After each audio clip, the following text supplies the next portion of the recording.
Well, hello, and welcome to Real Talk. You have Pastor Z, Bishop T right here on Real Talk. We were having a few technical difficulties trying to get some things together.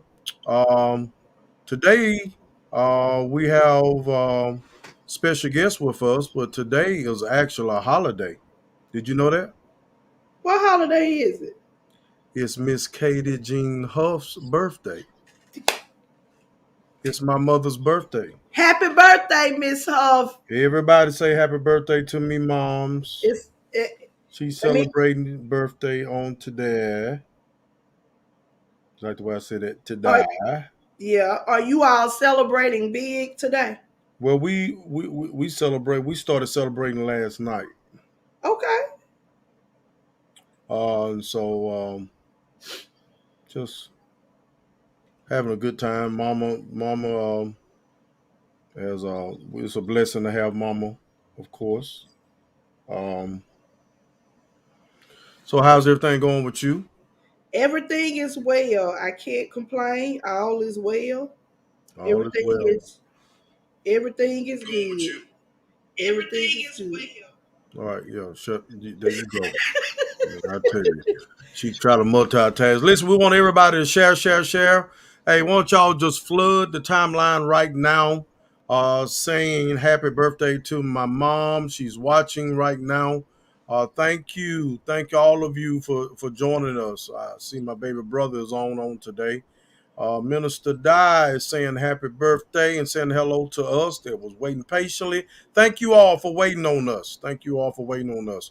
We're expecting to have a wonderful show. You can catch us right here on Facebook Live, Z Andre Huff page, The Real Talk with Pastor Z and Bishop T. And you can also go to our YouTube channel. Go to our YouTube channel and follow us there for those that are not on social media. And there's a lot of people that don't get on social media. So uh, hook them up with the YouTube. Hook them up with the YouTube. Got a great show for you that we're going to be taking place here on tonight. Great show. And we're honored to have two great men to be with us on our show on tonight. And we're excited about it. We're really excited about it. Bishop T, you want to speak to the people? Hello, everybody. Glad to have you all tuning in tonight. Yes, I am multitasking because I can do that. I know how to do that. I can chew gum and do something else at the same time. It's good to have everybody on tonight. It's good to have you on. It's good to have you on. It's good to be on with you tonight. Yes. And again, shout out to Mother Huff for her birthday. God is good. So, looking forward to conversating tonight. Looking forward to it. All right. So, um, again, tell everybody we're on. Join us. We're getting ready to get into some deep discussions. We hope you're able to share your comments, ask any questions that you may have.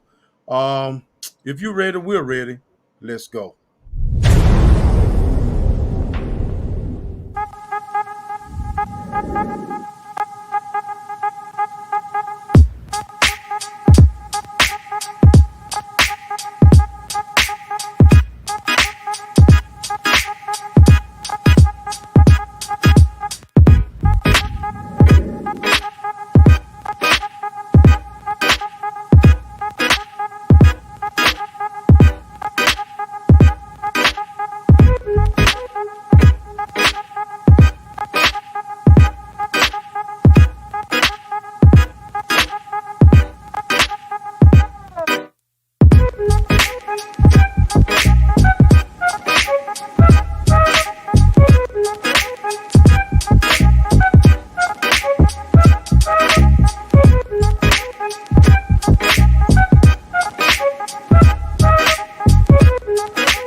Again, we welcome you here to Real Talk. We welcome you here to Real Talk.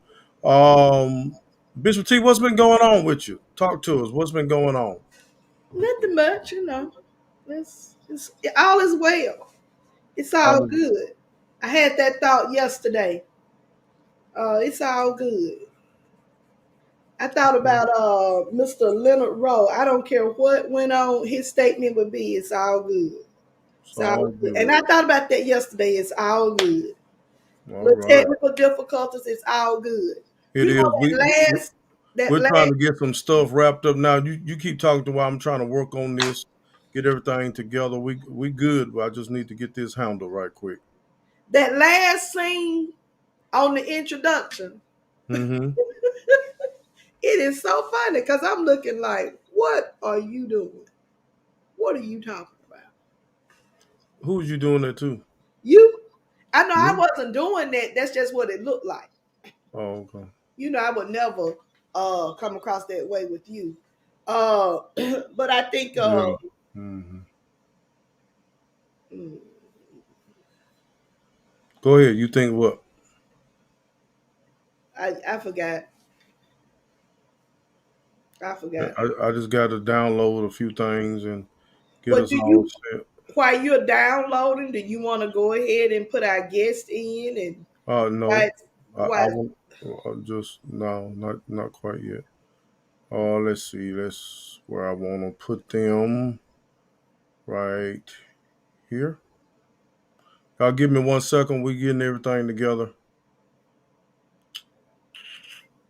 All right, we're gonna put this right here. Give us one Eventually, you're gonna second.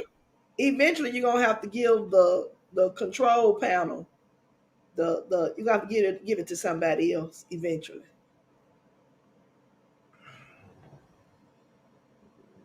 Okay.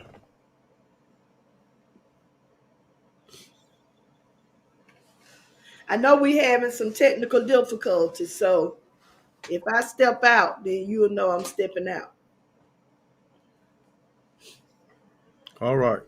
Okay, so tonight, everyone, long waited for. Tonight we have special guest tonight, Councilman Jason Wilson of District 5 and Councilman Thomas Worthy of District 3. They're going to join us on tonight. We're going to talk about the city budget.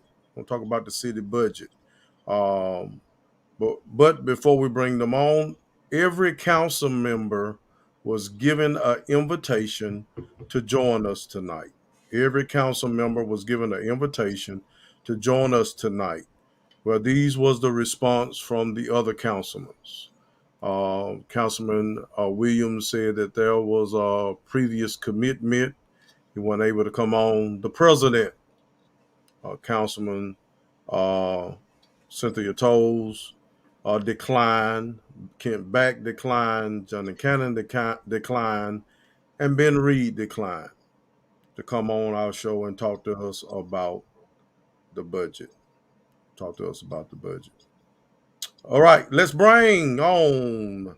Y'all know him, Councilman Thomas Worthy. How you doing, man? Good evening. I'm doing great. How about you all? Doing pretty good. We're glad to have you on. Okay. All right, and we want to bring on Mr. Wilson. Good evening. Good evening. How are you? I am good. Thank you very much for having me. Yeah, we're trying to get everything set up here, and we thank you all for coming on. Thank you all for coming on. All right. Big topic, and we just want to dive in here and get everything, discuss everything with you all. And the big topic is the city budget. The city budget. Um, we know that last year that took away from the school system. You know, I was there along with others, asking them to not take anything from the school system with the city budget. And I know you two men have been advocates for the school system, and I appreciate that. I appreciate that. I really want to know where your stance was on this time around. They eliminated the school system out of the budget totally. Didn't give them a dime initially. I know y'all did some things this past week, this week, but initially the mayor um, actually had a budget and want to know, where is it? I mean, I don't understand because it did pass unanimous.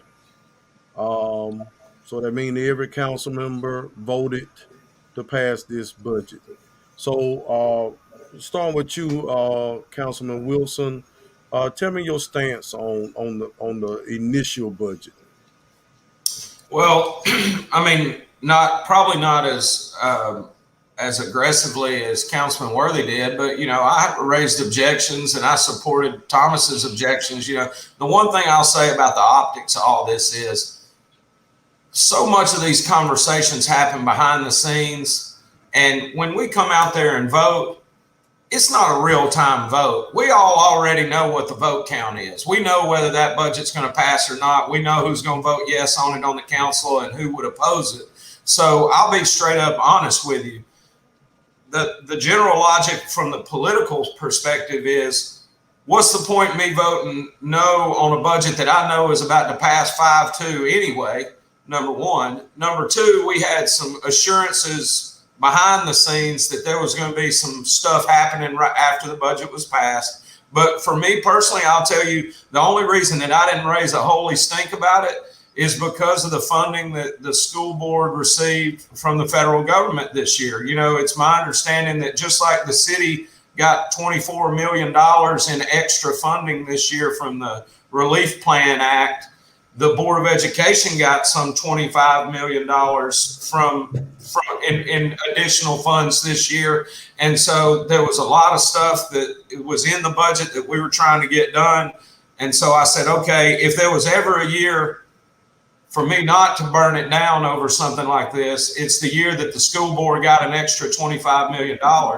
And, again, and that's always something that I struggle with, because of course I want to support the schools. But I look at it and I think, all right, we got a $54 million city budget. All right, that's our total budget, and that's average.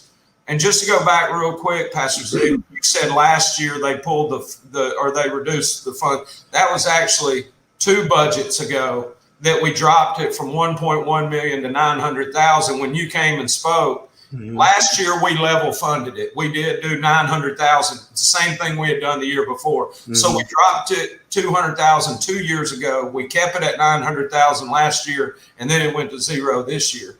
But again, here's my point in all of this. If you talk to the city engineers, they're going to tell you we got $100 million worth of drainage and sewer projects that need to be done, road paving projects that need to be done.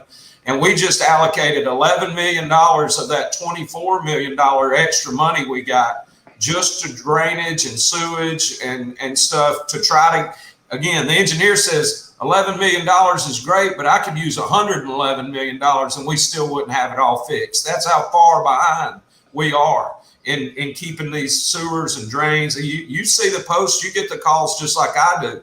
People's houses flooding, people's streets flooding, and it's because these sewer systems are so old. Some of these drainage lines are 120 years old. They don't even have pipes in the ground anymore. They're just hollow areas of clay where the pipe used to be, and this rainwater is running through it. So it's like that all over the town. So when you think about that, we got a $54 million budget. 20% of it goes to the police right off the top. That's $10 million plus that goes to the police. Another 20% of it right off the top goes to the fire department. All right. So that's 40% of our budget, and we hadn't done nothing. We hadn't opened a park. We hadn't paved the road. We hadn't fixed the sewer. That's 40% of the budget's gone on police and fire. And then you add our personnel costs. We spent $7 million in this budget, $7+ million just for insurance for city employees. So I think it's about almost 8 million, actually 7.7 million. So you add that in there, and then the payroll costs for city employees. 75% of our city budget goes to payroll, including their health benefits and the retirement systems and the insurance and all that. 75% of our $54 million goes to payroll. The rest of it, we have to run the whole city on about 20 million. And then you look at the Board of Education budget, if I understand correctly, it's about 56 million, 54 million right in there to run the school system. So the Board of Education actually has a general budget that's bigger than the entire city's budget. And then, like I said, if you're asking me why I voted yes, it's because I felt like it was going to pass anyway. And if there was a year to actually do it, as long as it's temporary, if there was a year to actually do it, it would have been the year that the Board of Education got their own additional $25 million. And so that's the reason I went along with it. Now, having said that, I know everybody's worried that if we do it one time, we're just going to keep doing it moving forward. This is the beginning of the end. You don't go backwards when you do something like this. And I disagree with that. I'm telling you right now, I got one more budget in this election cycle, and I think that funding should be in the next budget. I think it should be a deeper conversation between us and the Board of Education. And like you were talking about, alluding to, that was an oversight on the whole MyOn program and the after-school tutoring program. Mrs. Menez came and spoke to the council and said, hey, this was an oversight. And the way it was explained to me was that the error happened because when we funded those two programs last year, it was understood that that was actually a 2-year contract that we were funding, when in fact it ended up only being a 1-year contract that we funded last year. And so Corey didn't even have it in the Board of Education budget. She thought she had paid for 2 years the previous year. And then they said, no, that's an annual rate, not the total 2-year contract rate. And what we do, we went right back in there, we amended the budget, and we funded both of those programs 100%. And the only other thing I'll add on top of all that I think everybody needs to understand is, yes, we took this funding away, but we still give hundreds of thousands of dollars to the Board of Education every year. We fix roofs, we pave driveways at schools. I know we paved the roundabout at Stripling last year. You know, we replaced HVAC units at certain locations in the gymnasiums and whatnot. I know we repaired the roof at Mitchell and one other place last year in the budget. None of that shows up in that $900,000 earmark we talk about. I mean, there's, I think, almost $1.8 million that we do support the school system with throughout every year to help them maintain these buildings and things like that. So I know that was a long-winded answer, but that's the truth. I mean, and you on to explain. I mean, I believe the people, your voters, deserve to hear your stand. Yeah. And we'll talk about the voters in a few minutes. Sure. Councilman Worthy? Yes, sir. Okay. Let me tell you my stance. I was prepared to go in and vote no on the budget. I've done it before and was the only one, so I didn't have a problem with that. But after Mr. Reddick came in and gave an update, and because what I was worried about was fine arts, because the money that we give goes to fine arts, most of it. And so when he said that he was going to be able to use the money from the federal government, at first I didn't think he would be able to use that. And he told us he would be able to use it for fine arts. And then I changed my vote to yes. And that was the reason why. But let me explain a little bit the timeline. Now, when we had our budget meeting one-on-one with Lisa Rosser, our finance director, Frankie Davis, and Kerry Payne, I told them, and I asked them, I would not go along with them not funding the school system. I wanted them to fund the school system. And if we wasn't so quick at taking the money from the school system, then we wouldn't have had this oversight. We would have put something in there for the school system. Even though they got all that money from the federal government, this was a time for the school system to get ahead. You know, everybody talks about championships, but we have to fund the school, not just the city funding the school, but the whole city itself needs to be behind the school system. So that was my stance. And then, like I said, when he came in and he told us that he was going to be able to use the money, then I changed my vote to a yes, because I've been voting no on the budget, and and after I had my budget meeting, I went over and talked with Miss Menez, and uh, and let her know that we were taking all the funding out, and that she needed to come up and talk with the city, come up on a council meeting day. And she asked me, well, would it do any good? I told her, I didn't, at the time I said, I don't think it will, but it won't hurt. They need to come and let the people know. So she was having had a medical problem with her leg, so I didn't know if she was going to be able to make it. But before I left the office, I gave her the number to the clerk's office to call to get on the agenda, and she was able to do that. So that was the reason why she came up there, because she wasn't planning on coming. But we have a big budget. Then we had got that extra money from the federal government also, and it's only certain things you can do with it. But I thought this would have been a chance for the school system to get ahead, uh, because our school system has been behind for a long time. With us taking the money out before, so we would like for the school system to get ahead. Like we went down to Thompson to play football last week, and their facilities look like a small college. So I'm just saying that we need to get behind the school system. Forget about you mad because the three high schools combined. So what? It already happened. Let's get behind our school. Let's get behind Mr. Reddick. And I know some of them don't like the superintendent, but he don't come up there and do they dance for them. He tell us straightforward what he's going to do and what he want to do. So and that's what I like about it. And he is truly for the kids and for the employees, and that's why I want to support him.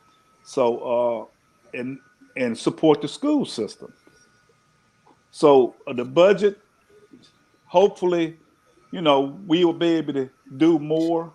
And the reason, like Councilman Wilson said, that we was able to go on and put that other money back in there, because it was an oversight. It was oversight with the Mayan program and the tutoring after school. So Well, that's well, the. let me just say to you all. Of course, y'all know I serve on the school board. Mhm. It was said before I got on the school board, as the school system go, so does the city. That's always been, as the school system go, so does the city.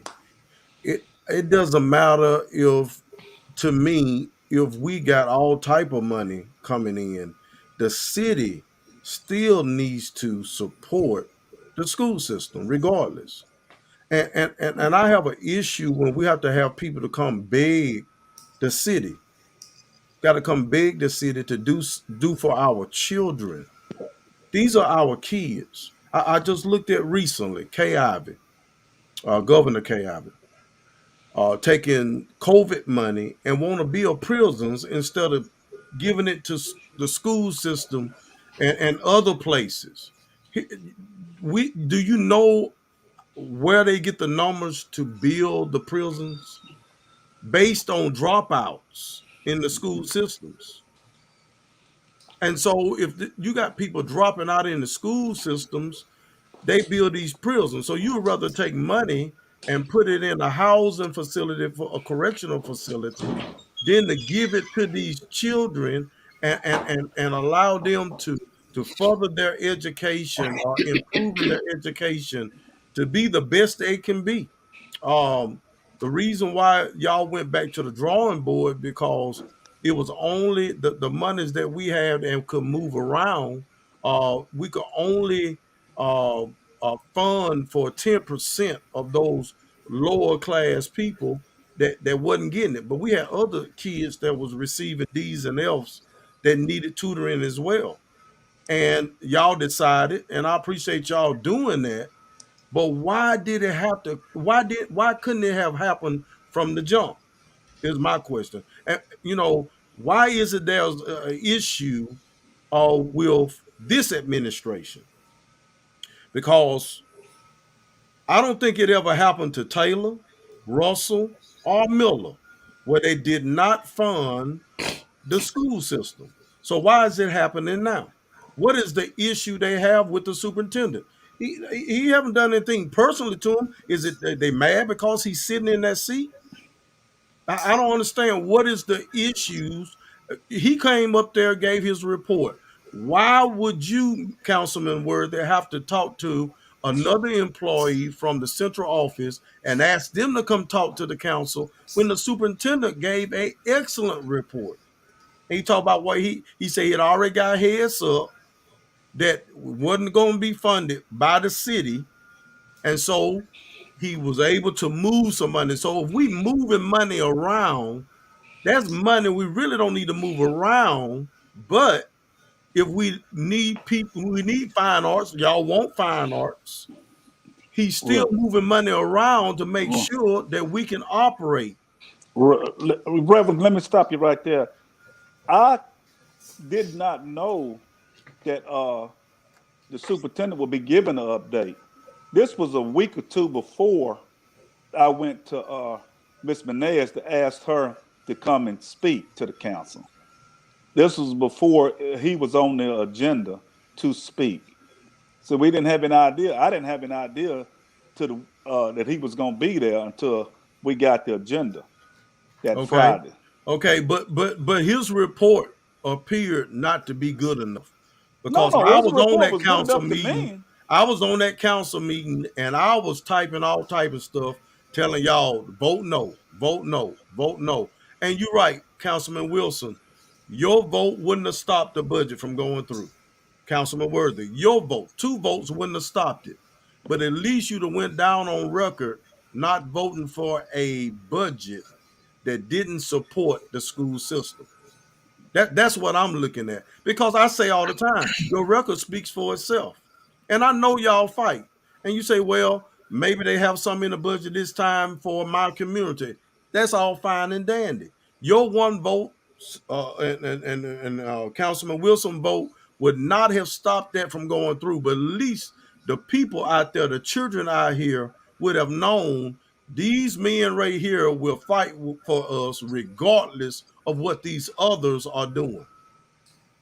And that's the way I look at it, because we got to be the voice of the people that elect us. That's the way I feel when I'm speaking on the behalf. And I did this fighting by myself when we was going through the superintendent search. I fought on several issues all by myself. uh, but you got to stick with it. You can't give up the fight, is what I'm saying. You can't give up the fight. And I just don't see how we have a mayor and we have other council persons that is okay with that. They okay with whatever he shoot out, they okay with. I mean, it's no check and balances. The mayor only have the power that the council gives them. Just like superintendent, he only has the power that the board members give them. If he recommends something, we either gonna vote it up or vote it down. But at the end of the day, it's on us if it go through and it fail. He even said it at that meeting that I came to. He said, I don't even have a vote. No, you don't. But we do know the type of games you play. The type of games you play when people don't vote for what you want, then you make sure they don't get what they need for their community. And I know y'all trying to fight multiple battles at City Hall, but please, is all I'm saying. Don't ever stop fighting for the children. Don't ever start fighting for the children. We got to fight for the children, man. I'm the type of person that I don't like people picking on women, children, and even young men who can't fight for themselves. Because I'm gonna fight for them. I'll dive in there and fight for them regardless if I know them or not. And that's the thing for our children. We gotta fight for them, man. I mean, have y'all ever? I mean, I know Councilman Wilson haven't been on as long as Councilman Worthy has, but is it anywhere in record where when Taylor, Russell, and Miller was mayor, was superintendents, that that the city did not fund them? Is it anywhere on record that y'all know of? I can't answer that. Yeah, like you said, I mean, not in my time on the council, my 3 years now on the council, but so why do y'all think it's happening now? Why again, I know this isn't, and I understand the reference, Pastor Z, and you may very well be right, and I'm not educated enough to speak on that, but again, the logic that was handed down from the revenue or finance director, Lisa Roser, to me was, we've got several other projects that we need to get done, and we're okay with reappropriating this funds for this year because the board got an additional $25 million. That was the explanation given to me from the finance director, is we see this as an opportunity to attack some other major issues that really need to be fixed. And we can use this 900,000 this one time to go fix some of these issues, because again, I've never done a deep dive on the Board of Education budget. I don't know if there's any waste or, misspending. We don't go through that the way we do with the city council budget, but like there's waste and misappropriation of funds in any organization in the world. I know that even in the business I started, we spend money the wrong way sometimes. So, and that's not the point I'm making. I'm just saying, I don't know enough about the Board of Education budget to know how it's allocated. I've never sat down and gone line item by line item through the budget. We get our general updates from Superintendent Reddick. So again, I'm not saying you're wrong about the history and him being the first one to ever get funding pulled like this, just discretionary cash funding. But the explanation that was given to me was, we've got some other fires that we need to put out around town, and this $900,000, they won't miss it. Essentially was the mentality of the finance department and the mayor's office when they delivered this proposed budget to us. So I'm just telling you what they told me in my meetings when I challenged it. That was their rationale. That was the logic. This is a one-time thing. There's this one window of opportunity. And, I'll just say this too, Pastor Z, I met with Heath Williamson, the city engineer, today, and there are 4 drainage projects happening in District 5 with this $11 million that we earmarked out of the ARP money.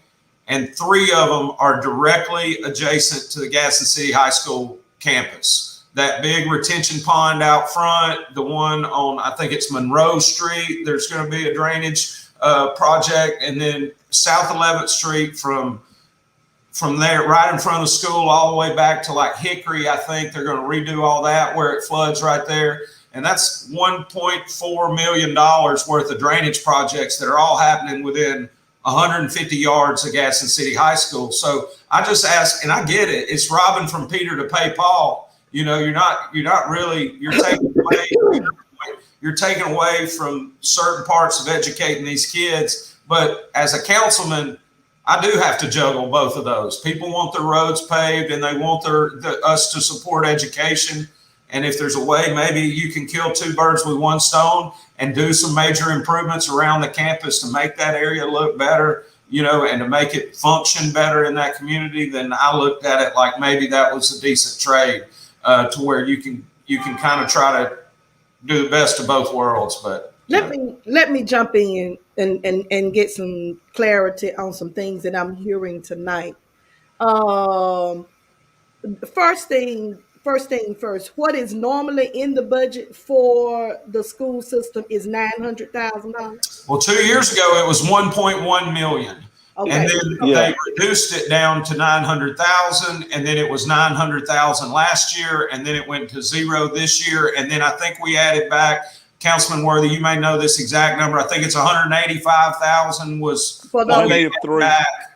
Okay, So now that 185,000 that you added back, you are saying was an oversight and It's my mismanipulation. understanding that it was actually an oversight by the finance department at the Board of Education. Again, they believed that they had funded these programs for 2 years, and then Corey called and said, after further review of this contract we signed last year, that's a per year rate, not a 2 year rate. Okay. So we didn't budget for it this year because we thought we had paid for all of it last year. Right. And so once we determined that that wasn't the case, we went back and amended the budget and provided the fund. Okay. That's So what I was told. that was about 185,000. I think, Thomas, is that That's about Councilman, is that right. Yeah. Okay. That's for the Mayan program, which is a reading program, and it's also for the after school tutoring. Okay. Couple of other questions. The school system received 28 million from the government this year. Is that what you all said? I don't know the exact number. I know it was a little more About than what the city 23. got. It was about 23. 23 Yeah. That million. was COVID money, and you do know it's earmarked. It's Oh, sure. only Just like COVID ours to is. do Just it. like our 24 million. We can only spend it on certain things relative to COVID. And they said that infrastructure improvements and whatnot were allowed under that as part of the. And here's the thing about the money that we receive, it was to help make up for loss of learning during this COVID time. Now, Exactly. you're going to have streets and sewage. That stuff breaks down all the time. Yeah. But how often do you have loss of learning, a pandemic, where you got to shut a school system down and you got to try to make up and catch up? And that's what we're saying. There's a lot of stuff out there that we could gather and gain, with extra money. Sure. Bishop, go ahead. I'm sorry. So the school system received an extra 23 million as a result of the government, which was COVID money. How much did the city receive from the government? Right 20 about that same 20 amount, 24 million. 24 24 million. million. And the logic behind that, like Pastor Z mentioned, that was to make up for lost learning. The same thing. The logic with the 24 million that the city got was when we shut this whole economy down for a year, and all these businesses were closed, and sales tax revenue were down, and people weren't buying cars, and they weren't buying boats, and they weren't selling. Yeah, I understand. So it was the logic was the same. I understand that. I don't know how popular this statement that I'm about to make is going to be because It's real talk. It doesn't matter. Go ahead. say what? It's real talk. It doesn't matter. Go ahead. I hear the school got some money, the city got some money. Everybody's trying to come up from COVID. At the end of the day, you're talking about 900,000 to 1.1 million somewhere that the school system has been getting. I think at the end of the day, it boils down to the principle and not so much the amount of money. It's what I feel. It boils down to where, because council member Wilson, you also said that as long as it's this year and the city not get into the habit of taking money away from Correct. the school system.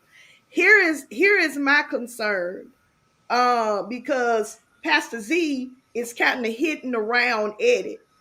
This is the first in history that we've had an African American superintendent.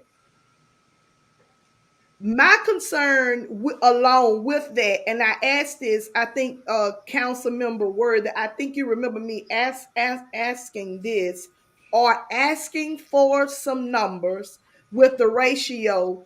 And I'll say this because this is what I've always wanted to know, with the ratio of minorities in the that are in the school system now. Because what I have noticed and what I've seen happen in other cities, when they build these fine schools, they build these school systems, and when they experience white flight, then the school system starts to suffer. This is so that was my concern with actually hearing that the school system had been cut out of the budget.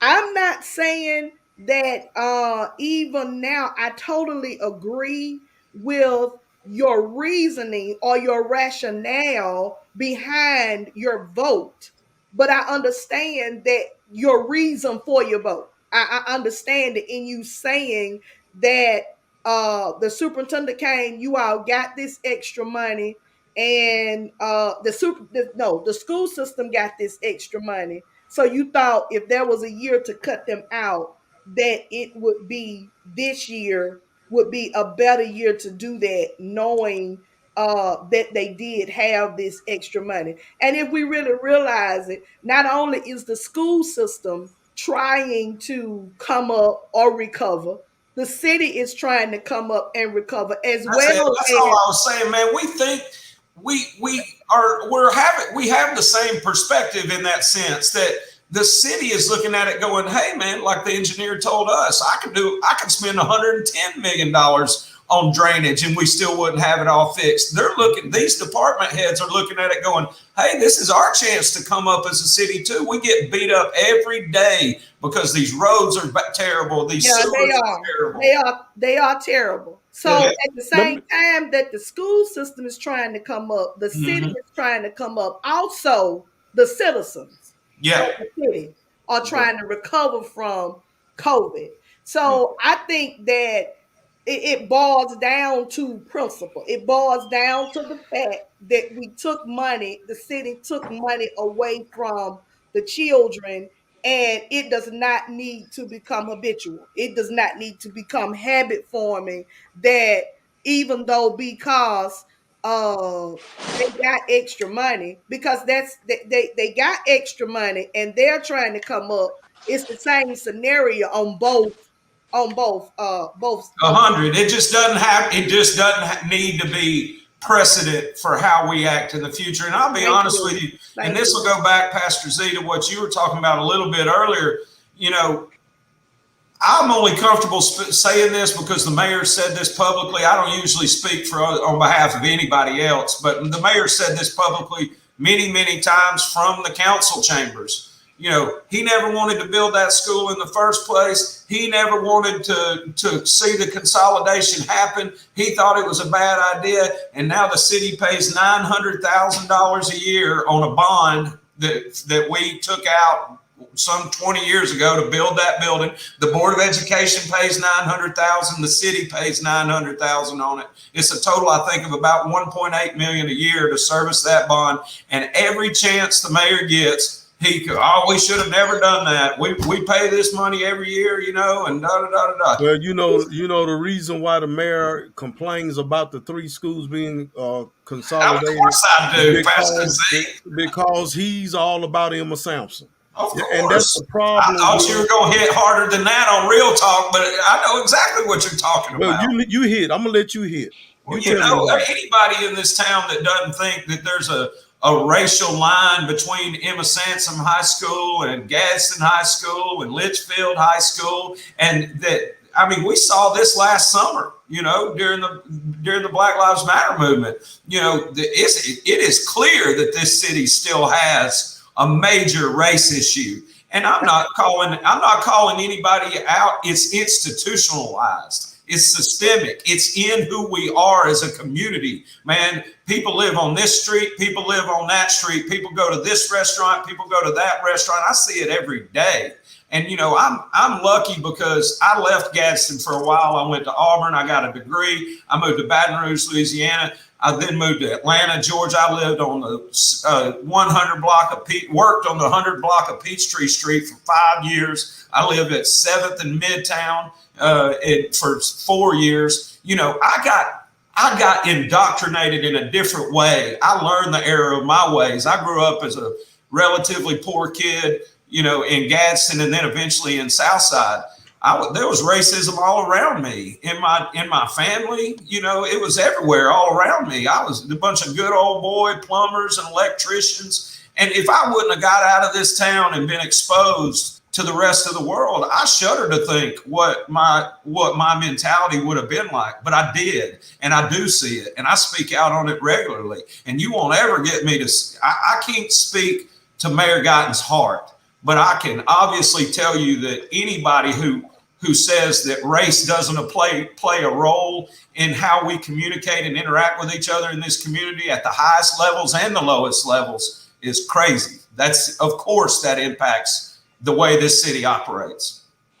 Pastor Z, would you do something for me right quick? Because there are a couple of questions that came up. I don't know if you saw them with respect to where the other councilmen were. Will you just put that up real fast, please?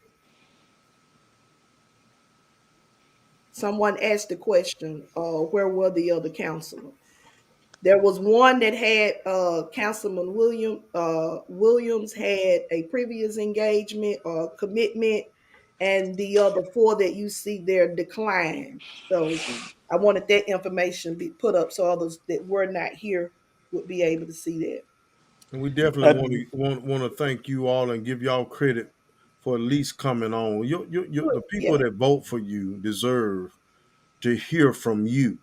You know, 100%. whenever you disregard an opportunity to come and be heard out, to me it's like you can care less what they think. And let me say this, because I know we said we don't want to start taking from the system.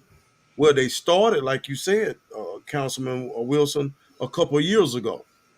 You know, it was 1.9. Then, and that's when a lot of us was in the chambers and we were speaking. Don't take one red cent. You don't run for our 1.1. It building. was 1.1, and it went to nine. Went to 900. 9. Okay, Yeah, so but they wanted to take more. Yeah, they yeah. did. You So remember? when you You remember start that? pinching from it, Mhm. eventually you're gonna take it all, like they did this year. And Yeah, they using that as an excuse of why they told y'all that, sure. because they wanted y'all to vote for the budget. But Yeah. we know that it's never. And here's the thing: I have a problem when council people would bypass the head man in charge and would do for other people that's on the staff. That's, to me, that's undermining. It's like I won't do it for him, but I'll do it for you. You know, uh, today, well, Tuesday, when y'all had your meeting, and there's some things that let's take a look right quick of what Superintendent Reddick was saying in y'all council what meeting. we felt we needed to do in and around our school system. We actually went a little bit above budget in terms of requests. So we had to narrow down some of those requests, and we had to make some changes, of course, to those requests to get under the $21 million that was allotted to us. And of course, we've had SO1 and SO2 money already been accounted for, spent, and what have you. Got a list of some of the things that we basically used that money for. First of all, and let me, I know this has come up as well in regards to in fine arts. Obviously, the monies that we get from City Council and your budget primarily have been used for fine arts teachers, as well as our tech support. And the monies from ESSER were not intended, I want to use this term correctly, were not intended for fine arts instruction. Were not intended for that. However, we had an early lead that we probably weren't going to be funded by the City Council. So we made a request, and we had to provide a narrative and a rationale, if you will, for trying to include that into our budget when we made the adjustments. And we're happy now to know that that's probably going to be approved. So we will now be able to use that money for fine arts, simply because we've been able to justify using it for loss of learning. In other words, here, He's talking about, that we have to use it for loss of learning. And he didn't say definitely, but he was just giving the idea that that's what they was going to have to do. They had to go back and rewrite it to be able to move that money over, because they was expecting the money that y'all normally give for fine arts to be given to fine arts. And then I want us to take a look just a few minutes at this, what took place when y'all got ready to to vote on the. Let's take a look at this one on the Monday. This is a fantastic example of when we would look to suspend the rules and consider something immediately. I mean, things that have a deadline or things that are going to have a direct impact on our schools or our children. You know, in the past, some of the things I've objected to, us considering them early wouldn't have impacted the flow of money. This is an instance where it does impact the flow of money that could potentially impact the citizens. So I have no objections to considering this. Thank you, Mr. Wilson. And I would like to say, I do feel in some ways kind of responsible because there again, I went off of based off of what I was told. And so I feel like, you know, I would never cut this out had I knowingly known this when the budget was taking place. So I hope that y'all do not feel like I have misled you in any way, because I assure you that was not the intent whatsoever. So I feel like we are doing the right thing here. And there again, the MyOwn program, we'd like to get that started. And there again, there is no funding for the MyOwn program. Corey has not paid this invoice, hoping that we give them the funding. And as soon as they get this funding in place, you know, they will proceed. Madam President, if I may, I'd like to just extend a note of appreciation to both the finance department and the mayor's office for hearing and being open to discussions outside of our budget process to consider this. Obviously, there are a lot of emotional opinions about funding for specific agencies, and obviously the Board of Education is one of those that fits that. So this is an example again of us being able to have conversations that can result in the right thing being done, even when it's outside of the timing of some of our other processes. So again, thank you to the finance department, and thank you to the mayor's office for responding to this need.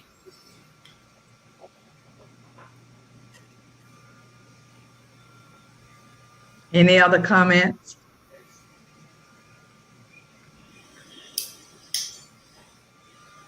Is there objection to bringing it up today? Yes, ma'am. I'm going to object to bring this up there. I like to look it over. This is the first time I've seen it. One more week's not going to hurt anything on this. You know, I said back a couple weeks ago that I wasn't going to let anything up until I was sure what it was and what all about it. And I just got this today, and I think it's, you know, I need to be able to look over all this and know exactly where we're coming from and everything about this. You know, when I wanted to bring the budget up a couple of weeks ago, I was sincere about that, trying to get everything going. So one more week on this won't matter. All right. Madam President, I just want to make one point about the budget process. Even if we'd approved that budget when Councilman Cannon called for it, the budget would not have gone into effect until October 1st, and it didn't hold up a single penny to anybody by us waiting another week to vote on it. Thank you. That's all I have. I just like and this right, you know what? I you know, everybody, and I don't try to take credit for nothing that I do, because I do it because I care. First of all, Miss Maness came here because she talked to me, and I asked her to come to tell the council and to ask the council for this. I've been in discussion with Ms. Rosser, but we're talking about, here again, is what I said before. We care about children. We want the best for children.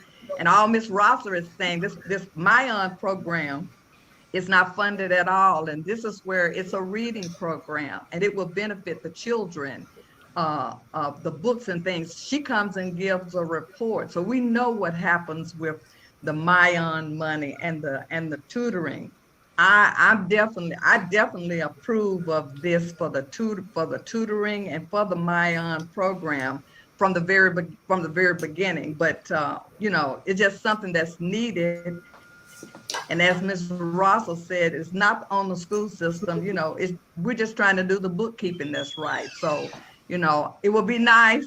It would be nice to approve it today, so the funds can go flowing. Yeah, But we'll Councilman do Cannon, what the majority of the council says. Yes. Councilman Cannon, you know, I would ask that you allow it to come up and, I mean, and then cast a vote. But I think it's important. I just have to look it over. I mean, you know, this is a lot of money to look over. They might need more money than this right here, since we took that $900,000 away from them. They could use more money than this. That's just my opinion, and you know, I've got my own vote, and you know, and I represent my people, and it's just, you know, they're as good as the people up on Turntine and Harrelson up in that district. And what does that even mean, Councilman Campbell? You said that twice. What does that even mean? At what point ever have I made you believe that I thought the people of District 5 were better than the people of District 6? When have you ever made? I don't understand where this is coming from, man. What are you doing right now? You've said numerous times on here that you represent your people, and you represent the people up there, I'm presuming. And you've said that numerous times that you want to look over stuff and see where it was before money was spent for your people up there.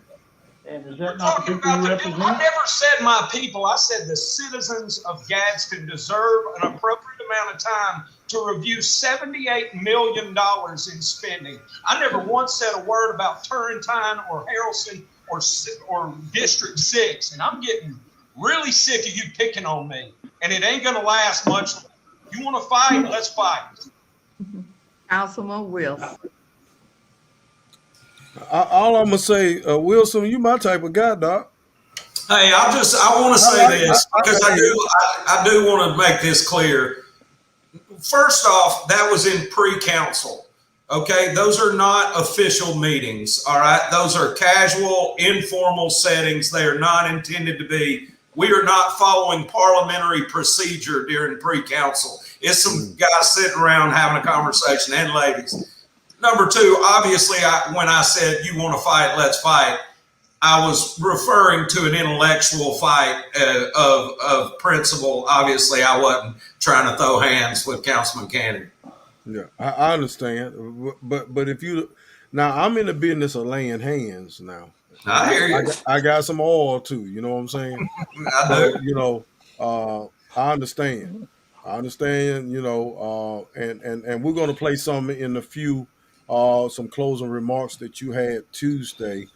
That I think that, you know, people need to know when, you know, it comes a time when you have to do what's best for you, especially when you had enough. But I appreciate you, because at that time, ladies and gentlemen, at that time, the the council people was trying to go ahead and approve the $187,000 for the reading program. They wanted to do it last Tuesday, but you know, Councilman Cannon was being petty, and I think it had a lot to do with them not approving the budget earlier than what it was supposed to be approved.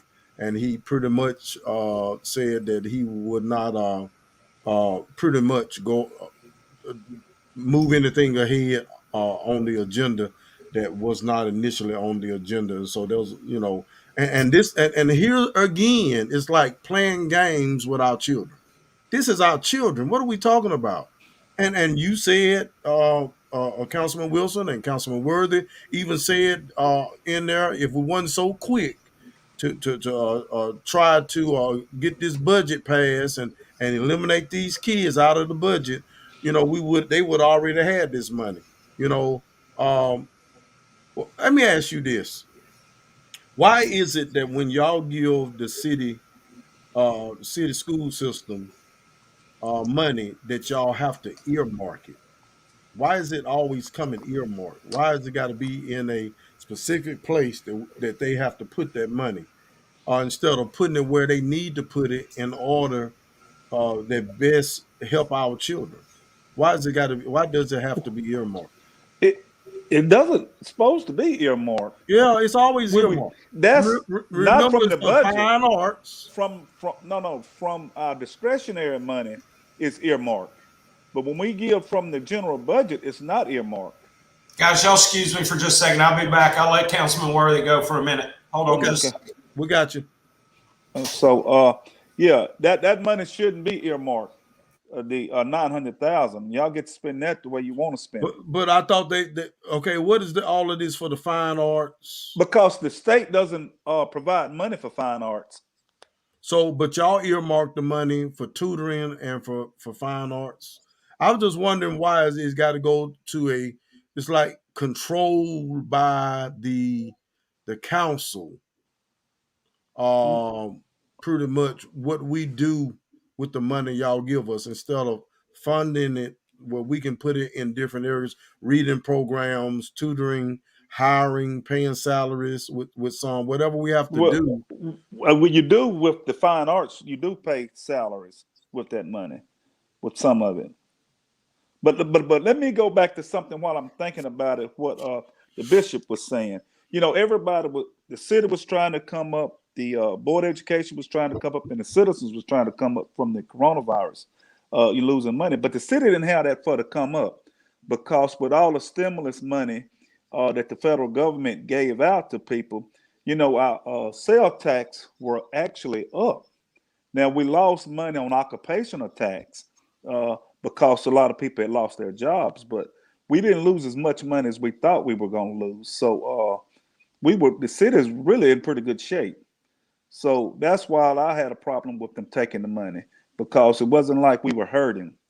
Uh, and I just think it's an excuse to use to take the money because they've been wanting to take it for a while anyway. And I think that I think there's a bigger that this is a bigger picture than what we're actually seeing. They Mm-hmm. have you just made the statement. They have been wanting to take the money before now. There's a reason that now you're taking money. There's a reason that you're taking money from the school system. And I think that more so it needs to be something that especially hearing some comments and seeing some things that we pay attention to as we move forward. And maybe it's good that we have this out in front now because actually you came on the show and you mentioned it. We need to stay on as citizens. As citizens, we need to stay on top of the fact that they have been trying to take this money. And I think that's even more so a reason to wonder and make sure that they're not cut out of the budget next year, or the following year, if I'm making sense. Oh yeah, you are. But the Reverend Huff can tell you it's a backstory to all of this.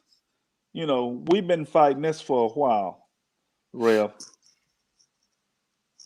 So Well, I think that if we've been fighting it for a while, I think that this is me moving forward. It's just kind of like when we perish for lack of knowledge. So I don't know what we need to do in our community, whatever we need to do to make our people knowledgeable of what's going on and what we need to do to rally together to keep certain things from happening. Because I don't know if I know I've seen school districts that turn predominantly black and all of a sudden there is no funding and I think we all understand that when you and it happens and I think that we have to stay on top of it and make those necessary changes when it is election time to make sure that those things do not happen to because Pastor Z is kind of dancing around it. But the whole bottom line is, are these things taking place? Are these things happening because now there's a black man sitting up at the I'm not dancing around it. No. I'm not Well, dancing around it. well, I'm giving them opportunity to say what they feel because as Miss Kirkpatrick is saying here, I was wanting to ask this question too. Do it appear or does the councilman is the mayor, do y'all feel is trying to sabotage the school system? Because it's coming off that way. It's coming off like they're trying to sabotage the system to make him fail as superintendent so that they can look for another. I mean, to me, when you don't fund a school system, give people the funds to work with, why would you pull back? There's no earthly reason to pull back, regardless of the potholes and the sewage lines. Still, our children has got to be first. Here's what we need to look at. You two know this. They say we can't get good industries to come to Gaston, and they say it's because of the school system. Okay. I don't know, Siri trying to talk, but but here's the thing: steel plant shut down, Goodyear shut down. The only two jobs in this city, we don't have a AAA. Those jobs was jobs that people could retire from. It was a decent paying job. I have to drive 35 minutes to Anniston to work at the depot because there's not a job around here that will support me and my family. Okay, so every time you turn around, all we hearing is coming to Gaston is chicken plants because nothing else want to come here. And they say they look at the school system. So if we want better industries to come in here, we cannot neglect not trying to give money to the schools. We got to try to bring these school systems up. So whatever it takes for the superintendent, whatever he needs to help get the schools. See, helping him do his job, help y'all do y'all job. Not if you don't care though. See what I'm saying? And here's the thing. I really don't believe. I really don't believe that some people that are elected to positions is actually being the voice of the people that put them in those seats. They're not being the voice of they're operating on their own playbook and they're doing what they want to do, and they can care less about those voters. So my whole thing is, it's just hard for me to do anything against the children. I know I'm on the school board, and it may be a conflict of interest because I'm on here, but I fight for children, and I know y'all guys have fought for children. All I'm saying to you guys, do not stop fighting. We don't know what City Hall is going to look like next year because it's election time. It's election time, but we got to continue to fight. Absolutely. I agree. And I'll tell you, real talk, honest to God, Pastor Z, I'll even admit on this round, there's a little bit of fatigue on my shoulders, man. It's hard. And y'all watched Thomas do it for a long time, and I felt frustrated.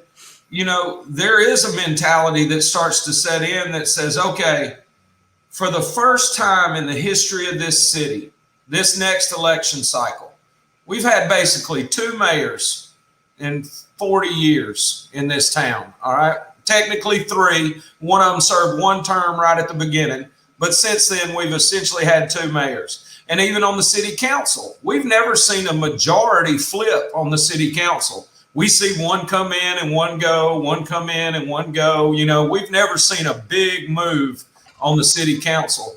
And in this next election, I'm presuming based on the general conversation here that Mayor Guyton is not going to seek another term as mayor. So we know for a fact if that's the case, we're going to have a new mayor, no matter who it is. We're going to have a new mayor, a new finance director, potentially a new economic development director, because Frankie Davis will be retiring, assuming again that Mayor Guyton doesn't run for another term. So you got a new mayor, a new finance director, a new economic development director, and as many as 3 new seats on the council. Councilman Cannon said he doesn't intend to run again. Councilman Reed has said publicly that he doesn't intend to run again. So you're talking about, for the first time ever, we're about to see a massive change in the leadership in this community. And I don't have nearly as much experience in politics as a lot of other people in this community do, but I know that that's a monumental opportunity for this town. If we're going to fix it, we have to get this next election right. We have to.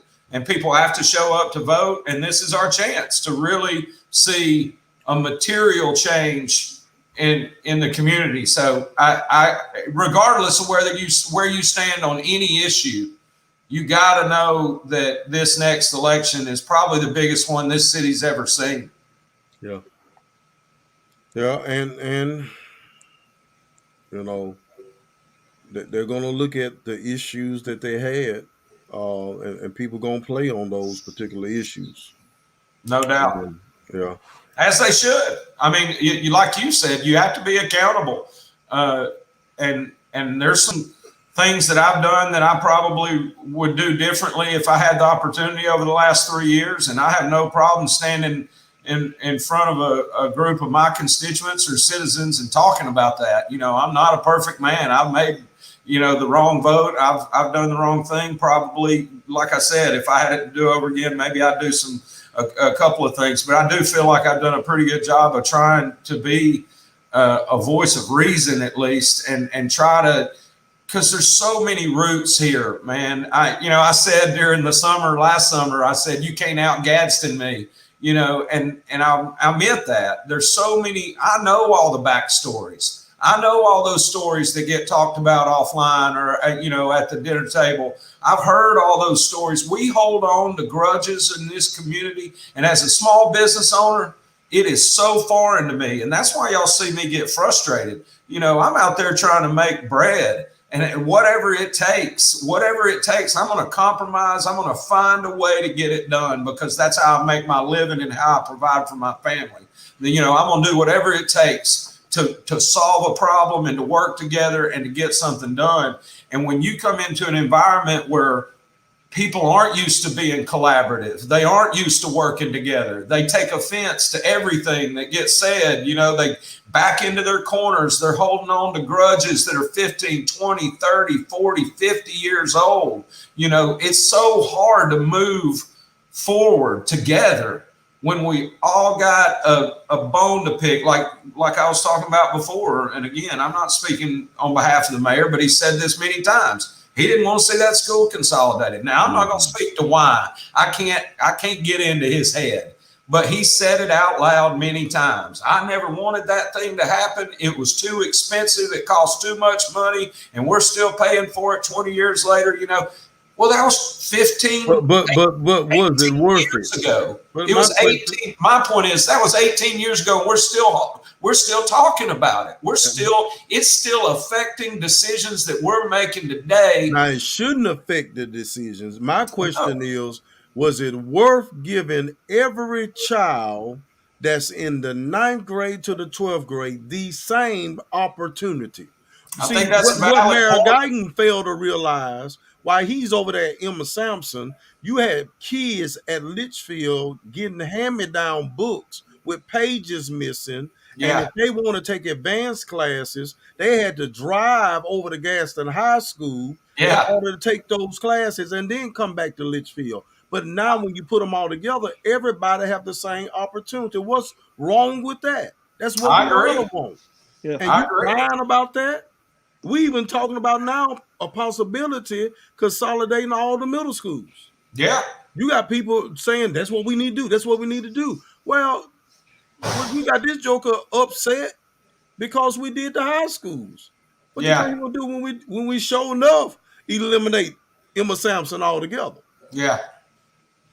I agree. And you know, I've spoken to Superintendent Reddick many times. I've led that charge. I've beat that drum about consolidating the middle schools. And I think there's an opportunity to consolidate some of the elementary schools too, potentially, that make sense logistically. But, you know, I look at that campus down there where Stripling is. I mean, Stripling was old when I went to school there in 1985. You know, it was already old. And now we've got that huge campus. That's probably the biggest piece of property that the city and the school board collectively have ownership of, that big old campus over there where Gaston Middle and Stripling is. I could see, and I've advocated for this, I could see us having a beautiful academic campus where we've got a consolidated middle school and a larger elementary school there, and shared, you know, sports fields in the middle, you know, that operates as a community center. It's fields for the middle school, the elementary school can use it. And like you said, everybody gets the same education in that building. You know, it's not about outdoor teaching centers versus, you know, every year I've funded out of my discretionary fund this teaching garden at Stripling, because I think it's important. They go in there, the guys from Wendy Van Houten Garden go in there and they teach these kids how to grow vegetables and how to eat healthy and how to prepare meals at home that are good for them, you know. And then the parents are coming in there and learning. They're sending kids home with menus that they can learn how to eat healthier. All that stuff matters, you know. And I just imagine what would that look like if we did have a more consolidated campus. But again, I'm not elected to the school board. You know, that's y'all's bag. Exactly. And if the city is advocating for it, we need to see funds coming in saying, okay, we support you. That's what I'm saying. We need to be sitting down and talking to each other, you know, as a board and as a council and as a mayor and a superintendent. We all need to be, because again, you've heard my frustrations about you know, the budget process and how it goes for us, even as council members. We don't have these interactive roundtable meetings where we all get together. The way the law is written in Gadsden is the mayor and the finance director and the personnel director put together a proposed budget, and they bring it to this council for a yes or a no vote. Now, there are times during that one review process we have about 2 weeks before the budget is finished and ready to vote on, we get to sit down with them and say, well, what about this? What about this? And that's why, like Councilman Worthy, that's when he raised his objections to the budget, the education budget. You know, that's Jason, but I don't even like that process, because I don't either. That's what I'm saying. I think we should call a meeting and everybody should be there. Not just us, but the citizens of Gaston should be there and have a voice also. Couldn't agree more. We don't have to do everything they said, but everybody, like I told them in that meeting, they need somebody in there with a different perspective. Number one, we don't have any diversity up there that's making the decisions, and I told them that in that budget meeting, that we need somebody with a different perspective, and that way, because the citizens can come up with good ideas, and then we use the best ideas, and then we go from there. But we have to change. We can't continue the way we are doing. You know, just like the process with the rendering plant. You know, we may need to look at that process, but with the IDA, but it's different things that we could do that we can tweak to make it better. But while I'm thinking about it, Rev, let me go back to you, because I don't want you thinking I just went to Miss Menez and I didn't talk to the superintendent. I went to the superintendent and talked to him first before I ever talked to Miss Menez to let him know that we were taking the money from the school system. So I just wanted to make sure you understand that. Well, I just, you know, and I've always been type of person that it ought to be one voice coming from the central office. I don't care who come. They need to be one voice. Yeah, I agree with you. When I was the president of the school board, it was said that we need somebody, a spokesman on our board. And I said, we got one. They said, well, who is it? I said, a superintendent. You know, we don't need to be up here trying to go rogue and say things that we, you know, just try to make ourselves look impressive. We got a superintendent. Whatever he say, he's our leader, and we need to get behind him and follow. But I just need to ask you guys, you know, if if you're back in there next year, you're gonna have new people to join you next year. I mean, we need to get some people, man, that really care about our children. That really care about our children. That ought to be automatic. When you Not only the as a children, but the city, citizens of as a Gaston. city council member, whenever the budget come up, the first thing we need to be funded is the school. I know we get y'all say the police and the fire department. That's great, but the school system, because it's funny to me. You didn't have money, have them in the budget, but all of a sudden, when you discovered that we needed money for that particular program to get it going, boom, we found $182,000, $187,000. Where'd that come from? Why it couldn't have been put in there right off the bat? I mean, Well, why you couldn't gave 50 dollars, $500? I mean, not to give one red cent. I mean, you're absolutely right, Reb, because I told him about that. I said, the way it looked, it doesn't look, it's not a good look for the city for us not to give them anything. You know, and I begged them. I but you even come called up the with mayor. $187,000 just like that. Well, You know, we had money set aside. on They the had money set request, aside. huh?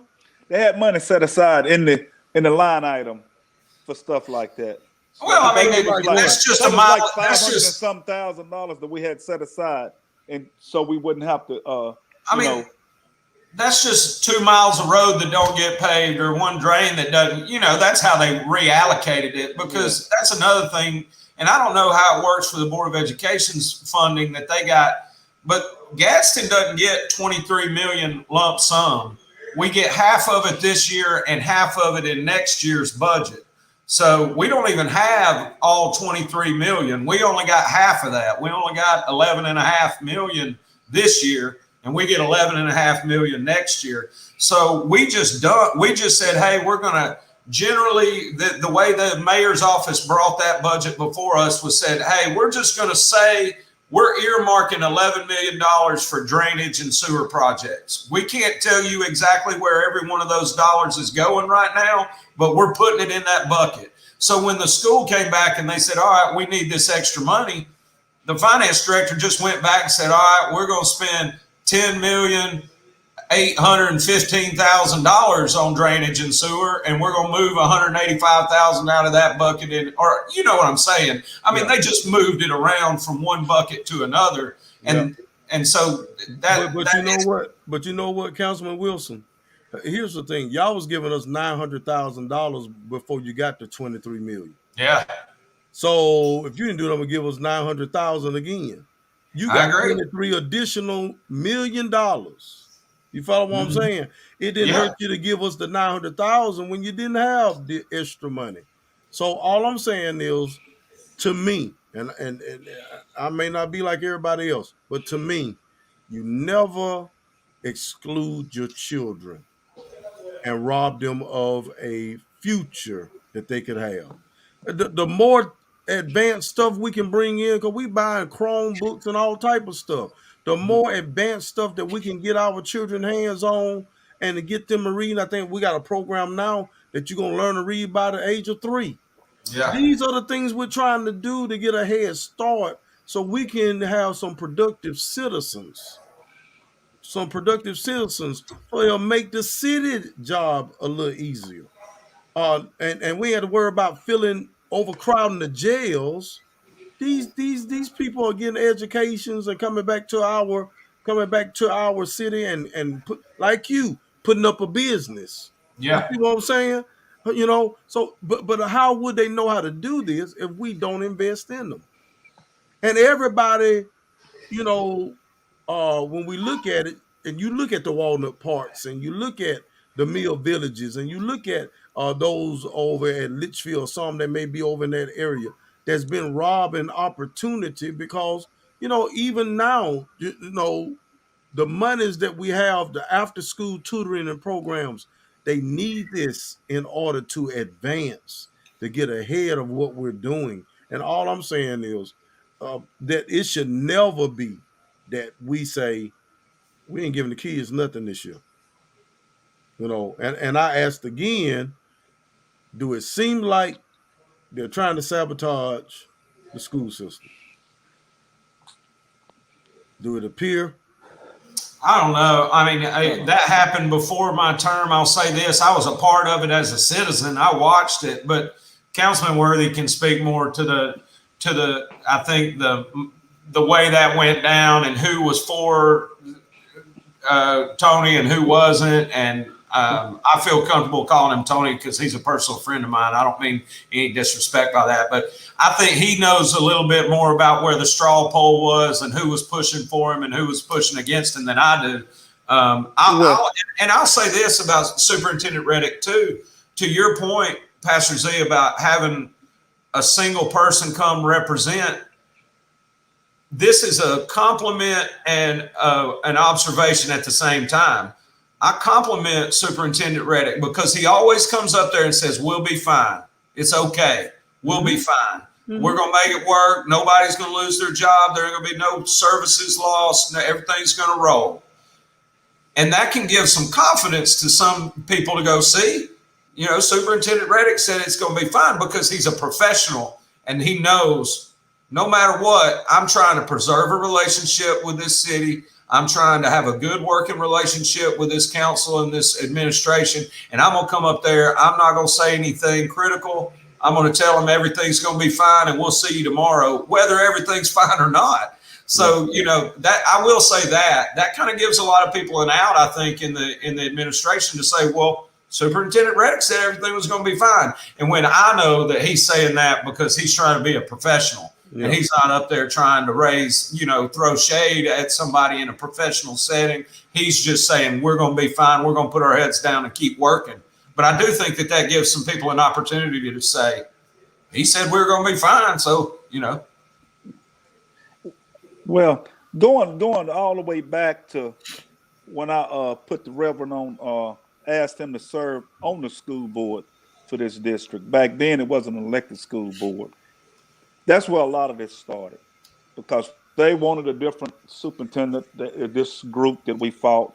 And I can't say it's all racism because, most of these people were black, and then majority of the council was black at that time. We had 4 black councilmen and only 3 white.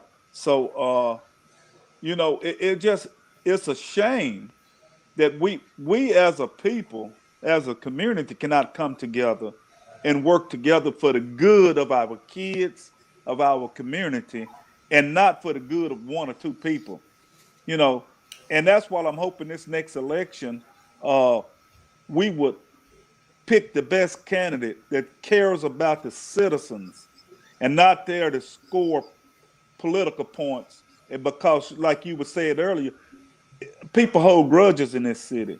If I held grudges, man, please. When you hold grudges, it don't do anything but hurt you anyway. Here's the thing that I look at. Automatically 4 votes I see. Automatically 4 votes I see. I know, Mr. Wilson, you have voted for the school to be funded. I already know that. But here's Councilman Worthy's wife is a teacher in the school. Councilman Back wife is a teacher in the school system. President Tolles served as principal in this school system. How in the world do you vote no? Not to give the kids nothing. When all these people got family, livelihood is in the system, and if you ain't doing nothing but saying, "Hell, my wife, or I served, I know what it takes," and she served as a principal at Donahue. I know what it takes to operate a school system. So of course I'm going to support the school system. But because politics, the mayor don't want it, so I'll go along with the mayor. Those are the things. But I think we got to get away from just playing politics, and we got to get to the point where we're going to stand for something or we'll fall for anything.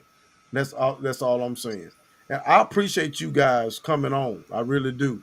Out of all 7 council members, I want everyone to remember this. So When you do see your council person, you will remember who came on to talk with us today. Uh, Councilman Thomas Worthy, Councilman Jason Wilson came on to explain their stance on the budget. We appreciate you all accepting the invitation. But these gentlemen, or with these individuals, did not come on. Councilman Williams said he had already a previous engagement, and then the other four that you see declined coming on to explain their position uh, concerning the school system initially being etched out of the city budget. An investment in knowledge pays the best interest. An investment in knowledge pays the best interest. Hey, Pastor Z, if we're getting ready to wrap up here, I want to end on a lighter note and talk about that tired picture y'all picked of me off the council page. Let me say this. That was the day we got elected, and I had the worst case of bronchitis I had ever had in my life. And I walked in there and they made me take my hat off. And I probably hadn't had a shower in 2 days because I was so sick I couldn't get out of the bed. And that picture is the only one on any city website. It gets used in all the papers, all the programs around town. That's probably the first picture I've taken with my hat off in about 10 years. So next time, hit me up. I'll send you a headshot. All right? Yeah, we will, man. And listen, I saw what you said you're going to take some time off from the council, man. Yeah, man, I'll be back next week. I just had to clear my head a little bit. Yeah. I mean, we get 6 absences a year as a part of the council, and I very, very rarely take one. And I just, it was getting to the point where I was in my own head a little bit. So last week was a good break, and I'm back on it. I'll see y'all next week. Well, all right. We thank y'all so much. Rev, let me say one thing since I didn't give them a coronavirus update. Listen, on the October the 19th at the city council meeting, we will be doing the drawings for the $5,000. Now we know we're gonna do 4, but we were 60 shots away from doing 6. So we're probably gonna be doing 6 because the last day is the 15th of this month. And then when we come to the council meeting, we'll be drawing 6 times. 6 people will win $5,000. That's the Vaccinate Gaston. So. All right. Say those dates again because we have at least 47 people on Facebook Live right now looking. Don't know how many we have on the YouTube channel, but say that one more time. Give those dates again. The Friday, October the 15th is the last day to take your shots for Vaccinate Gaston. On October the 19th, we will be doing 6 drawings for $5,000 each. 6 people will win $5,000. We were the other day when we talked about it, we were 60 people short of that mark, but hopefully by now we would have that 60 so we could have the 6 drawings. And then we would do the drawing at the city council meeting live. Awesome. Well, good luck to all of you all. Hey, man, y'all stay in the fight. Appreciate y'all coming on again, accepting our invitation to let the people that voted for you know your stance, because I know y'all have town hall meetings at times, but everybody don't attend those, So I appreciate y'all just coming on and accepting our invitation. You have anything for them, Bishop T? I do want to say thank you for your honesty in why you voted the way you voted. I think in just putting it out there, really the way you did and the information you brought tonight as to why your vote was. And I think that, let me say this, that I think is my problem with the other councilman not being present. Because one thing that you realize is that these viewers and anyone else that's going to view this, somebody voted for you to be where you are. That's right. And so there's pretty much the citizens are owed an explanation for why, even if it's not a popular, it's unpopular, even if it draws back negative feedback or whatever.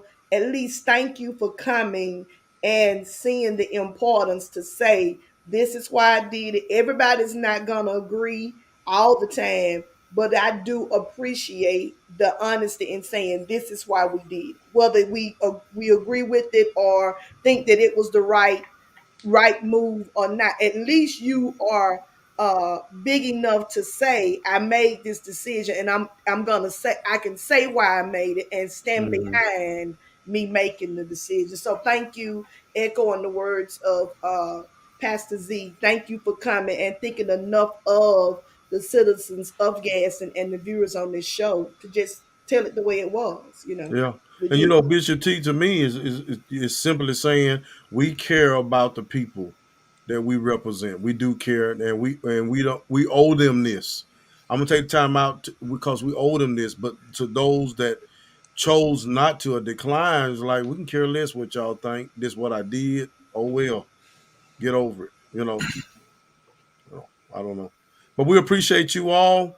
Y'all take care, man, and keep stay in the trenches. Keep Yeah, fighting man. the fight. Thank Thank you. y'all. Thank Thank you. See y'all. y'all later. Well,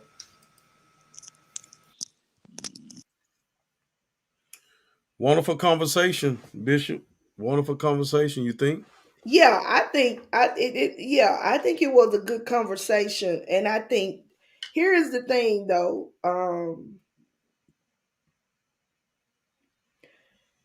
and I'm seeing even more reasons for this platform. Our people have to be informed, Have to be. and we need to do what we can as people of influence. I say that from a religious standpoint to this platform. People of influence, we need to make that influence positive and get our people the necessary information about what's going on in the city. What's going on in this city. I think that we have a responsibility, and I'm saying that it's, to me, to you and I, we have a responsibility to bring certain topics and certain information to this platform because some people work during the day, and even before the council meetings were put on social media. How many people attend the council meetings? Yeah. And so, um, not to go to church, but to go to whom much is given, much is required. And I think that we have to continue to bring information to our people so that we know what's going on. And not only do we know what's going on, so that we will vote for people who mean our communities good. Yeah. And let me just say this. Real talk. I think for a long time, I probably was an advocate for if there's a black person running and behind the black person. I see where you're going. I don't agree with that today. And Pro black. I mean, I just do not agree with it. I don't care whether it's for councilman, whether it's for mayor, or whether it is for superintendent or anything else. I think that we have to go for the best person, the person that puts that message out there that they are going to do what needs to be done for the community. And I think as we move forward, even though this election year it's coming up, we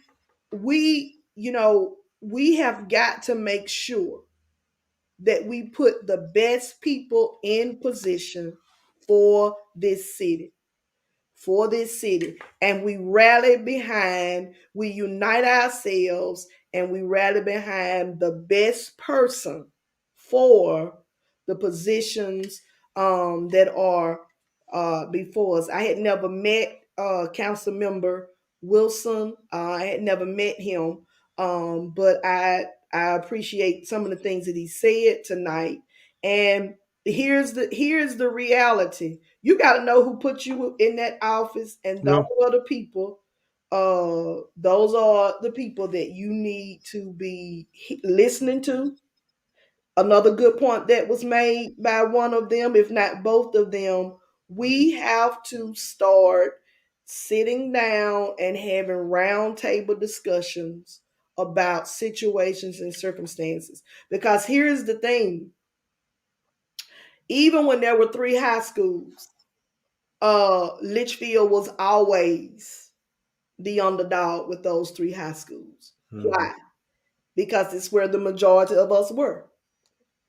And I can say this as a alumni of Litchfield, we turned out some good students. And when I say good students, I in comparison to the other high schools, a number of those I think attended uh, colleges and received college degrees.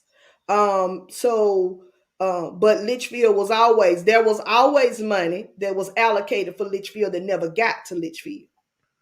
So it's not just a problem today. It started, it's been an Been a ongoing problem. problem. And so, They've been robbing our children. right. And Yeah. so, I think that I got a little nervous with some parts of it, of the conversation. But the big picture is that there was information brought here tonight that lets us know we need to be at those polls when this election time comes up. And and And you once we put them in position, we got to hold them accountable. accountable. That's it. We have to hold them accountable because you get in position and then you forget Yeah, who you represent. yeah. You say what you You need to forget, say in order to get there. and I think I'm going to say this. I've said it before, and I speak for Pastor Z and myself. This platform, our intentions in this upcoming election is to have candidates come here Hmm. um, and state their stand, state their position. And we want to be, we want to get the information so that we can make the best decision for our city and again for our children and all, because you make a good point. Um, it's like nothing's here but the chicken plant. And I don't down it because people make a good living even at the chicken plant. Right, But what else are you bringing here? right. What else are you bringing here? And so we have to make that voice heard, make that voice known, and listen to what these candidates are saying and challenge them before they are elected.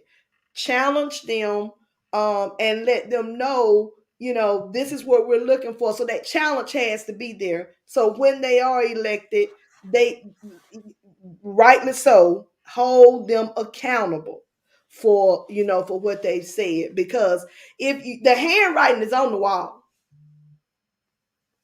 That's why I said I've seen cities where the system turned predominantly black, and so goes the resources. So I'm hoping that our platform is providing the necessary information um, so that people can make good decisions, and not just because of the color of the skin or whatever of that, but because there were some things that I didn't know that I got tonight, and I'm Yeah. still out to lunch. I'll be honest with you, I'm still out to lunch with the amount of money. Even at that, you're still looking at 100,000. What is it? At 900,000 to what, 1 million for a school system, and it's decreasing. Tremendously. It's and it's that even the start. even to start. Yeah. You know, so kind of makes me want to go back and ask the question, how much was it 5 years ago, 10 years ago, 15 years ago? Okay. So anyway. Great conversation. A lot of people said that they was helped on Real Talk on today. We apologize if we weren't able to get to your questions, but we just want to get an understanding and understand their stance on why they voted the way they voted on the city budget. We do appreciate them again for coming on and at least talking to us and not acting like our audience doesn't matter. You can follow us on Facebook. You can go to zt.realtalk or Real Talk with Pastor Z and Bishop Pastor Z and Bishop T on Facebook. Go and like our page. We also have a YouTube channel realtalk.z.t or Real Talk with Pastor Z and Bishop T. Like and subscribe. We have a Twitter page that we would like for you to join. Or Talk with Z and T at R Talk with Z_T.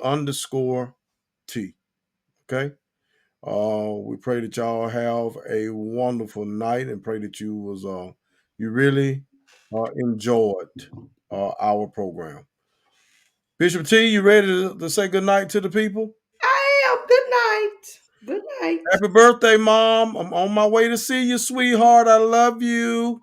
That's so